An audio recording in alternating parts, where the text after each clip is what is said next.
그래서 15장 22절부터 33절의 말씀 교독합니다. 그러므로 또한 내가 너희에게 가려 하던 것이 여러 번 막혔더니 이제는 이 지방에 일할 곳이 없고 또 여러 해 전부터 언제든지 서산다고 할 때에 너희에게 가기를 바라고 있었으니 이는 지나가는 길에 너희를 보고 먼저 너희와 사귐으로 얼마간 기쁨을 가진 후에 너희가 그리로 보내주기를 바람이라. 그러나 이제는 내가 성도를 섬기는 일로 예루살렘에 가니 이는 마게도냐와 아가야 사람들이 예루살렘 성도 중 가난한 자들을 위하여 기쁘게 얼마를 연보하였음이라. 저희가 기뻐서 하였거니와 또한 저희는 그들에게 빚진 자니 만일 이방인들이 그들의 영적인 것을 나눠 가졌으면 육적인 것으로 그들을 섬기는 것이 마땅하니라. 그러므로 내가 이 일을 마치고 이 열매를 그들에게 확증한 후에 너희에게 들렀다가 서반으로 가리라. 내가 너희에게 나아갈 때에 그리스도의 충만한 복을 가지고 갈 줄을 알아라. 형제들아, 내가 우리 주 예수 그리스도와 성령의 사랑으로 말미암아 너희를 고난하니 너희 기도에 나와 힘을 같이 하여 나를 위하여 하나님께 빌어. 나로 너희에게 순종하지 아니하는 자들로부터 건전을 받게 하고 또 예루살렘에 대하여 내가 섬기는 일을 성도들이 받을 만하게 하고 또 나로 하나님의 뜻을 따라 기쁨으로 너에게 나아가 너희와 함께 편히 쉬게 하라. 평강의 하나님께서 너희 모든 사람과 함께 계실지어다. 아멘. 아멘. 여기를 보면은 꼭 인사말 같잖아요. 마지막에는. 그러니까 더 이상 뒤에 16장이 없어도 될 것 같은데 붙어 있습니다. 그런데 좀 많이 그 신학자들의 의견들이 많이 달라가지고 이 성경을 뒤를 없앨 수는 없는 거고요.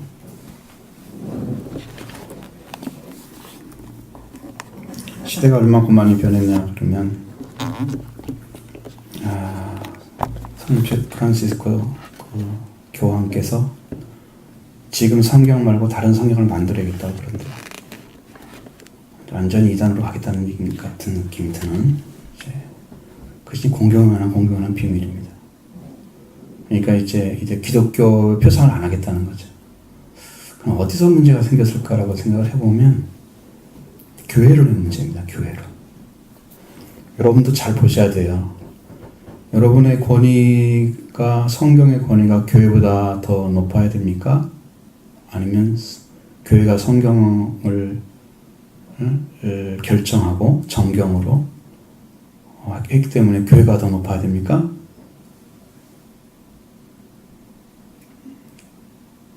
(1번입니까) (2번입니까) 근데 천주교는 교회가 더 높습니다. 정경을 우리 교회가 확증했기 때문에 교회가 그걸 관리를 하는 거예요.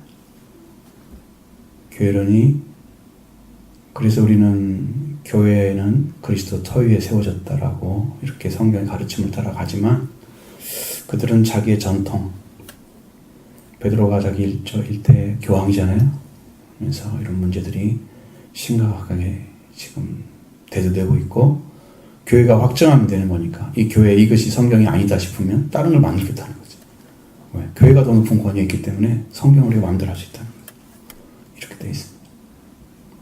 우리가 무엇을 위에 두고 보느냐에 따라서 여러분의 신앙이 달라질 거예요. 교회를 중시 여기는 분들은 교회에서 하는 일들이 곧 하나님의 일로 착각하게 만들잖아요. 어떤 프로그램을 하든 무엇을 하든 다 하나님의 일이다. 이렇게. 과연 예수를 믿는데 도움이 되는 일인지 아닌지 이건 전혀 관심 없이 그건 관련 별로 없이 그것과 그냥 교회에서 행하는 일은 다 하나님의 일이다. 이렇게 생각하게 만들어요. 시대가 지금 그런 시대거든요. 분별을 할 수가 없게 되는 거예요. 그래서 참 심각한 문제가 지금 대두되고 있습니다. 만약에 그렇게 해서 빠져나가게 되면 지금 석탄일 벌써 축하한다고 보낸 그런 거 보셨죠? 우리 추기경 한 분 계시잖아요. 그럼 벌써 여기는 뭐 불교와 거의 뭐 흡사하게 이 목조 돌리는 것부터 시작해서 108보치고 뭐 다 가져놨습니다. 많이 합쳐졌습니다. 이게 왜 그렇게 되냐 그러면 의식 중심으로 신앙생활 하면 그렇게 됩니다. 예를 들면 여러분들이 예배만 중심으로 신앙생활 하는 분들 있죠. 예배만 열심히 참석하면 나 열심히 신앙생활 하고 있어. 주일 잘 지키면 나는 교회 다니고 있어. 이렇게 하잖아요. 그렇게 의식 중심으로 신앙생활 하신 분들이 그렇게 갑니다. 다른 거 하면 어때? 다른 거 하면 어때? 다른 거 들으면 어때? 다 받아들이는 거죠. 이게 영으로 깨어있지 않고 그냥 주일 중심으로 신앙생활 하시는 분들, 썬데이 크리스천이잖아요. 그런 분들이 그렇게 갑니다. 얼마나 많은 사람들이 썬데이 크리스천입니까 요즘, 그렇죠? 근데 그런 분들이 그 교황이 그렇게 하면 좋아하려는지 저는 모르지만 하여튼 많이 무리가 문제 생길 수 있는 시점이 왔습니다. 자, 바울이 지금 얘기하고 있는 로마의 방문 계획을 지금 설명을 쭉 하고 있습니다. 가고 싶었다는 거죠. 여러 번 가려고 했는데 막혔다 그랬습니다. 자기가 지금 할 일이 없는 거죠. 여기 보면은 뭐 예루살렘이 나오죠. 예루살렘은 지금 흉년이 들어가지고 아가야 지방, 갱그레아 지방, 마케도니아 지방 이런데 고린도를 중심으로 해서 헌금을 해서 갖다 예루살렘의 교회에 전달해야 될 그런 시기가 된 거예요.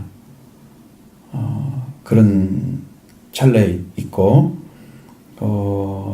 여러 번 가려고 했지만은 가지 못하고 그래 너희를 들려서 서반으로 갈 때에 너희에게 가려고 하고 있으나 지나가는 길에 너희들과 좀 사귐이 좀 있어서 이렇게 같이 기쁨을 나눈 후에 그리로 보내주기를 바란다.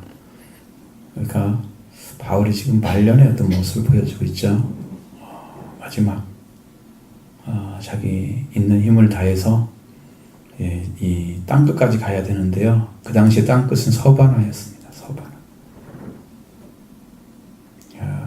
우리들이 산티아고 딱 하면 어디가 생각납니까? 저 남아메리카 생각납니까? 거기 말고 스페인 800km 넘는 그것을 40일 장정으로 해서 달린 40이 넘어야 되는데 힘든 사람들은 하루에 보통 20km, 40km 걸어가면 큰 무리가 엄청나죠. 20km만 걸어도 엄청납니다. 800이 넘으니까요 20몇 킬로씩 걸어가야 됩니다. 그곳이 있는 곳이 서바나 스페인입니다. 스페인까지 가는 것이 바울이 생각할 때는 이게 땅끝이었습니다. 그게 자기는 땅끝까지 가고 싶은 거예요. 성경대로 알고 있었던 것 같아요. 바울이. 그래서 서바나로 가기 전에 너희 로마에 좀 들려가지고 내가 너희가 사귀고 그렇게 해서 잘 지내다가 내가 서바나에 가기로 한다. 너희가 보내주길 바란다. 여기 성도의 교제가 나오잖아요. 로마에 있는 성도들에게 로마에 가보지도 않은 사람이 로마에 있는 성도들에게 편지를 씁니다. 왜? 거기에 대해서 많은 것들을 들었기 때문에 신앙의 문제 같은 걸 처음 들었기 때문에 그리고 로마라는 나라는 많은 다수 인종들이 섞여 사는 그리고 나라가 너무 넓기 때문에 풍습도 다르고 그렇기 때문에 이방인과 유대인에 대한 말씀을 잘 가르쳐서 그들이 복음 안에 들어올 수 있는 길을 열어줘야 될 필요성이 있었던 거죠. 다인종이 있으면 거기 다문화가 생기잖아요. 그와 같이 생각하면 돼요. 그러면 그걸 해결할 수 있는 방법이 뭐가 있을까? 그 방법이 바로 바울이 로마서를 써서 해결해 주는 거예요. 신앙이 이런 거다. 신앙이 이런 거다. 그렇게 가지고 있었던 그런 생각과 함께 한 번도 가보지 못한 그들을 만나고 싶었던 거죠. 네. 지금 그렇게 했으면 좋겠다. 내가 너희 지나가는 길에 서바나 가기 전에 너희를 만나서 사귐을 좀 갖고 그 다음에 교제를 하는 거예요. 그것은 교제가 있은 다음에 내가 가기를 원한다. 성도의 교제가 얼마나 중요한지. 여러분 또 바울이 힘쓰는 것이 구제잖아요. 구제. 우리가 조금만 여유가 있으면 진짜 구제가 아주 중요합니다. 영향력이 지금 파급이 제일 세요. 누구를 도와줬다는 교회에서 이 사람이 말 한마디 해도 다른 사람 싹 퍼져버립니다. 그러니까 엄청난 거죠. 지금 세상에서도. 교회만 끌어들여가지고 사람들에게 이렇게 오게 만든 게 아니라 갖다 주면 저절로 오게 만드는 거. 그게 구제입니다. 그것이 안 되니까 아직은. 그렇지만 그렇기를 바랬는데 지금은 상황이 바뀌었다 그랬어요. 그러나 이제는 내가 성도를 섬기는 일로 예루살렘에 간다. 그랬더니 아가야 사람들이 예루살렘 성도들에게 가난한 자를 위해서 기쁘게 연보를 했기 때문이다. 그 당시에 3년 흉년이 들었습니다. 그러니까 여러분 흉년 1년만 들어도 먹고 살기 힘들죠. 근데 몇 년 이렇게 딱 들어버리면 도울 수 있는 방법이 있으면 다 도와야 됩니다. 그래서 연보를 하고 기쁘게 얼마를 연보를 해서 액수는 안 밝히잖아요. 필수적인 거죠. 액수를 밝히는 것은 좀 무리죠. 그렇게 해서 가난한 자들을 위해서 기쁘게 연보를 해서 내가 그걸 전달해야 된다. 그 사명도 크다고 생각한 거예요. 가난한 자를 돕는 것에 대해서. 여러분도 갈라디아서 말씀 들어보면 거기서도 동일한 얘기를 하죠. 바울이. 바울 기둥같이 여기는 그 사람들을 베드로, 야고보, 요한 이런 사도들을 하고 교제 약속을 했다. 너희는 할례자에게 나는 이방인에게 보낸 사도라고 인정을 서로 하고 그 다음에 서로 구제하기를 힘쓰라고 당부를 했다. 꼭 그 얘기가 나와요. 거기. 그게 얼마나 중요시 여기는가를 정확히 이해를 하면 교회가 하는 일 중에 하나가 그것이 그렇게 중요한 것입니다. 그래서 바울은 이제 그런 상태, 그런 관계를 가지고 지금 준비를 하고 있습니다. 저희가 기뻐서 하였거니와 또한 저희는 그들에게 빚진 자니. 왜 빚졌는가 보니까 27절에 만일 이방인들이 그들의 영적인 것을 나눠 가졌으면 육적인 것으로 그들을 섬기는 것이 마땅하니라. 참 이런 말씀을 들었을 때 여러분의 마음은 어떻게 느껴지나요? 왜 그걸 물어보냐면 여러분들 유대인의 존재나 이스라엘 사람들에 대해서 무슨 의식을 가지고 대하는지를 생각해 보라는 거예요. 이 문제는요. 여러분 이스라엘 나라에 대해서 여러분 성경에서 긍정적인 표현을 하는 적이 별로 없죠. 예수님 오실 때도 다 대적하는 자들이 대부분이었다는 거 다 이해하고 그럼 버림받은 것도 맞고 그러니까 지금 이제 구약 시대 말고 신약 시대에 넘어서서 지금 성령 시대에 와가지고 쭉 그들이 살고 있는 삶을 보면 그들은 과연 하나님의 백성이었을까라는 부분들 메시아를 안 받아들이는 것에 대해서 지금도 메시아를 발견하지 못하고 있는 사람들의 모습을 보면서 과연 저들이 구원받을 수 있을까? 지금 부정적인 면이 더 많잖아요. 그러니까 이스라엘 나라에 대한 그 사람들에 대해서 하나님께서 사용한 민족인데 우리는 굉장히 업신여기 있는 자리에 서 있는 거예요. 그걸 생각해 보시라고. 그들은 영적인 것을 우리 나눠줬으면 그들이 가져야 할 것을 우리에게 나눠줬으면 우리는 이방인들은 육적인 것으로 그들을 섬기기 마땅하다는 거죠.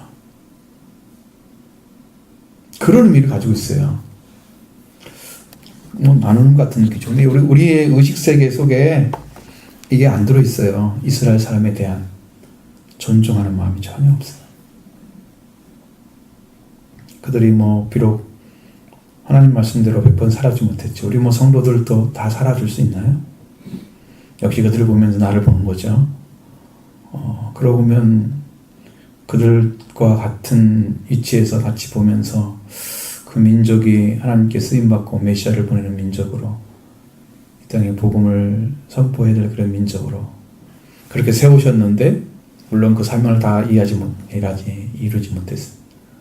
예수 그리스도가 오셔서 그 일을 원하셨는데 근데 그들이 예수님을 배신하고 그건 죽이고 그 다음에 끝까지 안 믿고 버림받고 이렇게 해서 그들이 구원이 유보되면서 이방인에게 복음이 증거되기 시작했잖아요. 그래서 이방인의 사도가 필요했던 거죠. 바울이 주체적으로 일을 했습니다. 그들은 영적인 재산이 많고 약속들도 그들에게 돼 있고 예언, 율법 다 그게 그들에게 돼 있잖아요. 그들이 받아낸 거잖아요. 하나님께서 주신 거잖아요. 그러니까 우리보다 영적인 자산이 엄청나게 많은 거예요. 사실 구약 성경은 그들에게 주었던 말씀입니다. 우리가 구약을 빼놓고 성경을 말할 수 없습니다. 네, 구약을 이해 못하고 신약을 이해 못합니다. 전혀 연관을 시킬 수가 없어요. 왜 이게 필요하지? 왜 이스라엘 민이 나오지? 왜 뭐야? 다 거기가 가져야 됩니다. 역사를 보면서. 그건 전혀 이해 못해요. 그들이 다 준 거예요, 하나님께서. 그 영적 자산이 그들의 것입니다. 예수님도 구원이 유대인에서 남이라고 말씀하시잖아요. 그 정도로 하나님이 허락하신, 그리고 인정하신 그런 자들이에요. 그러니까 여러분도 그런 것을 영적으로 얻었다면, 지금 예루살렘 교회 도우러 가잖아요, 바울이. 그랬을 때 그 마음속에서 나도 도와야 되구나 생각이 있어야 된다는 게 맞죠. 내가 영적인 걸 다 받았으면 이방인들이 빚진 자다. 그들이 영적인 걸 내가 받았으니까 나눠 가졌으니까 육적인 것들을 섬기는 게 마땅하다. 이런 논리죠. 그렇습니다. 오늘날도 이제는 유대인들이 이제 우리에게 복음을 받아야 할 시기가 된 것은 맞아요. 오히려 이방인들의 믿는 믿음이 그들에게 들어가야 돼. 그 중에 랍비라는 사람들이 있잖아요. 지금도 그들이 랍비가 구약 성경을 보면서 메시아가 이 사람이라고 정확하게 알고 그들에게 복음을 전하면 순식간에 믿을 수 있는 준비가 되어 있는 민족이 이스라엘 민족이에요. 3개월에서 6개월 안에 다 돌아올 수 있답니다. 그들은 그냥 받아들일 수 있답니다. 왜? 구약을 그렇게 열심히 공부하는데 다 들어가 있는데 그 말씀이 그 뭔가를 지금 안 받아들이고 있기 때문에 이건 문제가 아닙니다. 그런 상황이다. 그래서 그러니까 육적인 것을 이제 영적인 걸 나눠 가졌으면 육적인 것으로 그들을 섬기는 것이 마땅하다. 이 말씀이 참 마음에 와닿는 말씀이죠. 그리고 내가 이 일을 마치고 이 열매를 그들에게 확증한 후에 너희에게 들렸다가 서반으로 가리라. 다시 예루살렘을 가야 될 일이 생겨서 거기 갔다가 예루살렘에 들렸다가 서반으로 가겠다. 끝은 서반하죠. 바울의 마지막 계획입니다. 그리고 내가 너에게 나갈 때에 그리스도의 충만한 복을 가지고 갈 줄 아노라. 사실적으로 여러분들이 구원의 은총을 입기 위해서 주님께 기도를 해보면 주님은 이미 다 준비가 돼 있어요. 제가 기도를 해보면. 근데 여기 기도하면 되겠구나 생각이 많이 들어요. 다 와 있는데 지금 못 받고 있는 거거든요.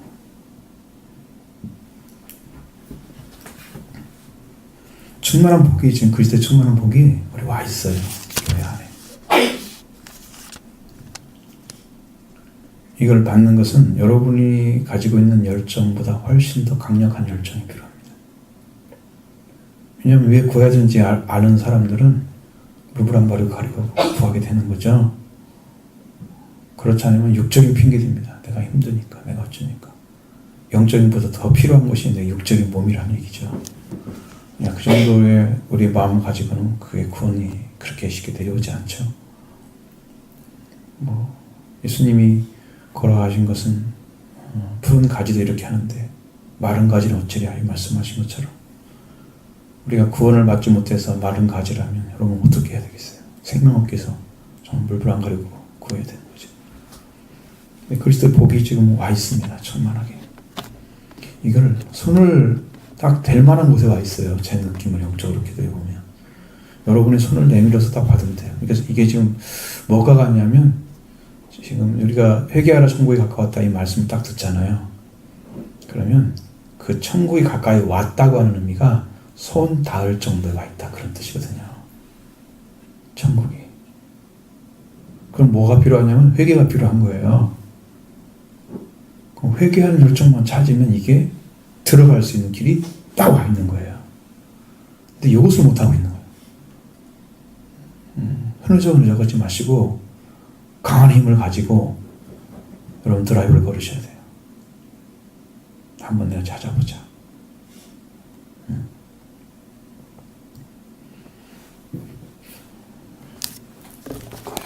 영적인 양식을 잘 못 얻어먹으면 힘이 많이 빠져 있잖아요.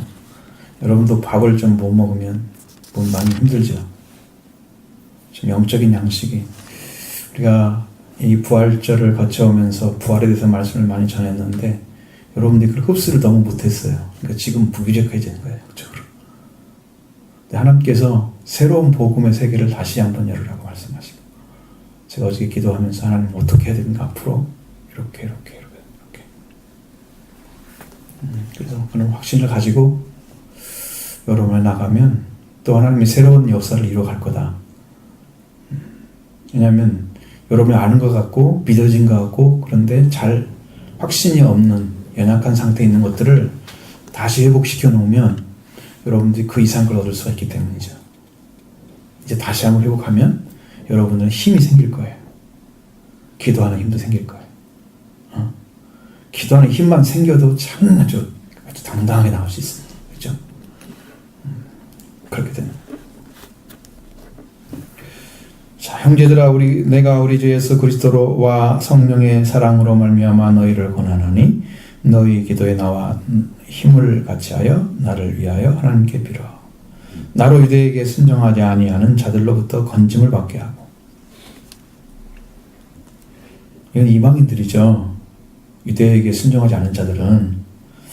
그리고 예루살렘에 대하여 내가 섬기는 이제 성도들이 맞을만하게 하고. 지금 몇 가지 계획이 있죠. 그 나로 하나님 뜻을 따라 기쁨으로 너에게 나아가 너희와 함께 편히 쉬게 하라.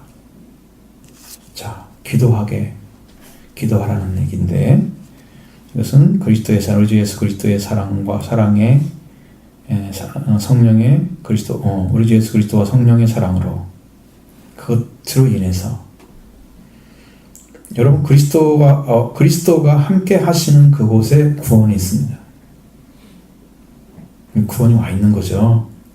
그리스도의 복이라는 의미는 그리스도로 말미암아 주어진 완전한 구원을 가리키는 겁니다. 그분이 이루는 것이에요. 찾아놓은 거예요. 여러분과 저를 위해서 찾아놓으신 거예요. 그리스도 우리 주 예수 그리스도와 성령의 사랑으로 너희를 구한다. 그렇습니다. 그럼 여러분은 예수 그리스도의 사랑을 받고 성령의 사랑을 받은 자들의 사랑 회복된 관계 있잖아요. 그러니까 기도할 수 있는 거예요. 여러분 어떤 위치에 딱 서 있어야 그게 이루어져요. 구하라, 그러면 찾으라, 문을 두드리라. 자, 여러분 기도해야지. 이건 알잖아요. 근데 기도를 하러 앉잖아. 안다고 기도하는 게 아니에요. 그게 아는 건가요? 안다고 하는 기누스코의 단어는 원래는 경험하는 걸 말하는 거예요. 기도하라 그러면 와서 기도를 하는 거예요. 직접 해야 기도하라 말씀이 이루어진 거예요. 그게 아는 거예요. 그래서 기도가 돼서 하나님이 응답하시면 이게 기도가 이루어졌구나. 이렇게 됐을 때 기도가 완성되는 거예요. 그러니까 여러분은 안다고 하는 말을 한국적인 알므로 하면 안 됩니다. 그래서 너희 기도에 나와 힘을 같이하여 나를 위하여 하나님께 빌어 기도하는 거죠. 자, 이런 사랑의 마음이 회복된 자녀들에게 부탁을 하고 있는 거예요. 예수 그리스도와 성령의 사랑으로. 여러분 동역자가 될 수 있는 사람들은 하나님께 사용하시는 사도, 여기 사도잖아요. 바울 같은 사람. 그리고 그 일행들을 위해서 기도합니다. 왜? 마음에서요. 땡겨요. 그렇게 하고 싶어요. 여러분이 교회를 사랑하면 교회를 위해서 기도하고 싶어요. 사랑이 있으면 돼요. 그렇죠? 목회자에 대한 사랑이 있으면 기도하게 되어 있습니다. 이것이 회복되지 않는 한 우리는 그게 다 대부분이 100%는 아니지만 완전한 기도는 들을 수가 없습니다. 그것이 없으면. 사랑의 마음이 회복되었을 때만 가능합니다. 기도가. 참된 기도를 드립니다. 그러니까 하나님을 내가 사랑해야지 여러분 그 마음을 가지고 기도하는 거하고 기도하라 했으니까 기도해야지 그거하고 달라요. 그 마음을 가지고 와보세요. 마음에서 하나님 향해 나가는 그 중심이 다르기 때문에 뜨거워집니다. 기도가. 진실해집니다. 힘이 있습니다. 만나고 싶어하는 열정이 막 생기죠. 그러면 성령의 역사를 경험하게 되면 여러분의 기도는 더 강력해질 거고, 사탄이 막아놓은 기도 방해하는 사탄이 막아놓은 것들이 엄청나게 많거든요. 여러분 영적인 것이 뭐 하늘을 보면 뭐 그냥 바로 뚫어지 바로 가는 것 같지만 그렇지 않아요. 이 땅에 있는 것들이 사탄이 지금 우리가 하나님께 나갈 수 없도록 만들어 놓은 것이 있어요. 그 장막이 있습니다. 그걸 꿰뚫어야만 기도가 응답이 돼요. 그것은 여러분이 열정을 회복한 자만 기도가 그렇게 나갑니다. 그리고 자기를 구원하신 보혈의 공로를 인정하는 사람, 그 사람이 기도를 제대로 합니다. 그래서 기도문이 열려지면, 사랑이 회복되어서 기도문이 열려지면 이제 기도는 아주 쉬워집니다. 하나님이 바로바로 응답하시세요. 눈에 보이듯이 일을 하십니다. 하나님. 그렇게 와 계시죠. 그래서 사랑으로 회복되는, 사랑으로 인해서만 기도하는 그리스도와 성령의 사랑 분명히 나오죠. 우리가 그런 사랑을 회복됐을 때 이제 동역자들을 위해서 함께 기도할 수가 있습니다. 여러분 저를 위해서 많이 기도하면 여러분 더 많은 은혜를 받을 거예요. 왜냐하면 사랑의 마음이 있기 때문에 그래요. 주님을 사랑하듯이 이렇게 마음으로 그렇게 해서 주님을 향한 마음을 가지고 함께 일하도록 위해서 기도해 주는 거죠. 유대에 순종하지 않고 아니하는 자들로부터 건짐을 받고, 유대인들을 박해하거나 유대인들을 싫어하거나 유대 그리스도인들을 싫어하는 사람도 있을 거예요. 로마인은 특별히 더 많을지도 몰라요. 과거에 유대인들이 거기에 많이 살았는데 추방을 당했단 말이죠. 굉장히 슬픈 역사들이 있어. 지금 바울이 오기 전에. 자, 예루살렘에 대해서 내가 섬기는 일 성도들을 받을 만하게 여러분 어떤 일을 이제 이루어지려고 할 때 그들에게 어떤 재물을 지금 가져가잖아요. 굳이 알 수 있는 것을 가지고 가면 그들이 정말 받을 만한 해야 된다 그 말이에요. 그것이 업신여김 받으면 안 되잖아요.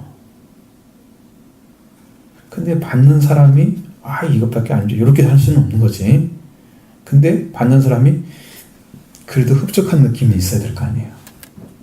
그러니까 자기가 갖다 주긴 하지만 그분들의 마음을 아프지 않게 하기 위해서 그것도 염려가 되는 거예요.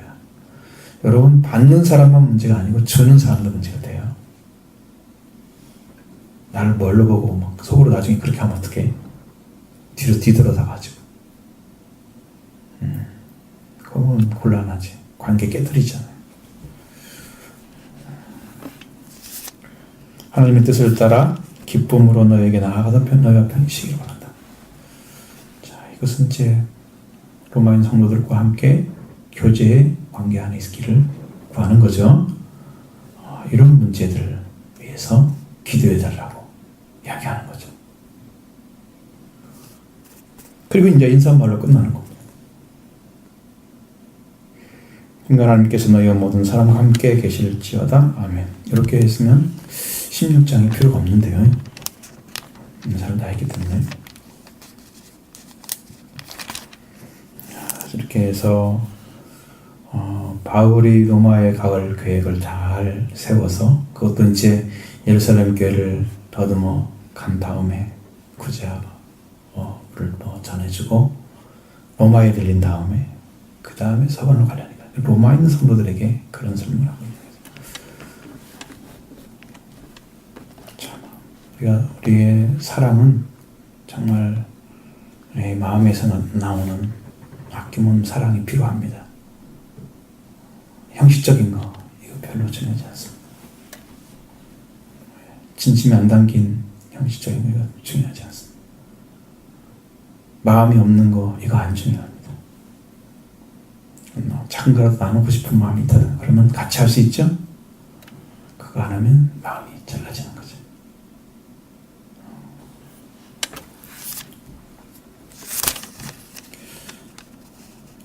여러분들이 열심히 기도해 주시면 우리 최순 집사 가정이 더 좋아질 거예요.